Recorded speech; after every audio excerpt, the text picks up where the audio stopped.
Big బాస్లో కొంచెం point గురించి మాట్లాడతాను, ఇక్కడ యష్మి గురించి మాట్లాడదాం అనమాట. సో యష్మి గురించి చూసుకుంటే నిన్న తనకు స్పెషల్ పవర్ అయితే రావడం జరిగింది. ఆ స్పెషల్ పవర్ ఏంటంటే తను డైరెక్ట్గా నామినేట్ చేయొచ్చు, ఎవరైనా డైరెక్ట్ ఒకరిని నామినేట్ అయిన సేవ్ చేయొచ్చు. సో ఇక్కడైతే గ్రూప్ గేమ్ ఆడింది చాలా యష్మి అని చెప్పేసి నాకు బాగా అనిపించింది. బాగా అనిపించడం కాదు, ప్రతి ఒక్క ఆ ఎపిసోడ్ చూసిన ప్రతి ఒక్కరికి అదే అనిపిస్తుంది. ఎందుకంటే కంపల్సరీ అక్కడ సేవ్ చేయాల్సింది చాలామంది ఉన్నారు. ఇంకా తనను నామినేట్ చేసింది యష్మిని నామినేట్ చేసింది, ప్రేరణను సేవ్ చేసింది. సో ఇక్కడ గ్రూప్ గేమ్ ఎందుకు ఆడింది అనిపించింది అంటే తను చేసిన ప్రతి పాయింట్ కూడా, తను చెప్పిన పాయింట్ కూడా చాలా సిల్లీగా అనిపించింది నాకు. అది ప్రేరణ చేసిన బాటిల్ అయితే దానివల్ల నామినేట్ అయింది. సో దానివల్ల నామినేట్ అవ్వడం వల్ల ఏమైందంటే తను మంచిగా చేసింది, మాకు మంచి జరిగింది.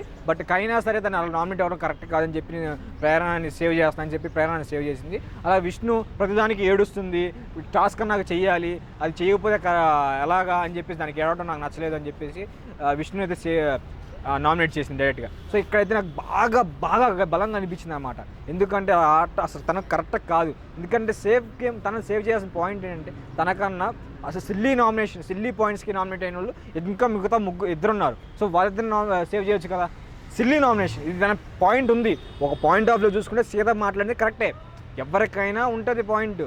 ఎందుకంటే ఒక డస్ట్బిన్లో వేసిన దాన్ని తీసి మళ్ళీ పైన పెట్టవచ్చు, అది కూడా తన పాయింటే కాదు అసలు. నిజం చెప్పాలంటే సీత పాయింటే కాదు, ప్రేరణ పాయింటే కాదు. ప్రేరణ మధ్యలో వచ్చి దూరింది అంతే, బట్ కానీ ప్రేరణ పాయింట్ కాదు. అది పాయింట్ ఎక్కడిది? అభయ్ నవీన్కిను సీతకు జరిగిన మ్యాటర్లో తను వచ్చి దూరింది కానీ, బట్ తన పాయింట్ కాదు. తను ఓవర్ రియాక్ట్ అవ్వడం తప్పితే అసలు నిజం నామినేట్ చేయాలనుకుంటే అక్కడే చేయొచ్చు, తను అంటే అభయ్ నవీన్ చేయొచ్చు. బట్ ఏదైనా అది వేరే విషయం. బట్ ప్రేరణని సేవ్ చేయడం అయితే నాకు కరెక్ట్ కాదనిపించింది. ఇంకా వేరే వాళ్ళని సేవ్ చేసి ఉంటే బాగుండు, తనని సేవ్ చేయడం అయితే నాకు కరెక్ట్ కాదనిపించింది. అలాగే విష్ణుని నామినేట్ చేయడం కూడా అస్సలు కరెక్ట్ కాదు. తను డైరెక్ట్ నామినేట్ చేయడం తను చాలా 100% అయితే ప్రధానంగా జెన్యూన్గా ఉంది. తను ఏడ్చిందని, తను ఏడ్చిన తర్వాత కూడా తను పని చేసింది, ప్రతి పని చేసింది, చేయకుండా అయితే లేదు. బట్ ఇక్కడైతే నాకు కరెక్ట్ కాదనిపించింది.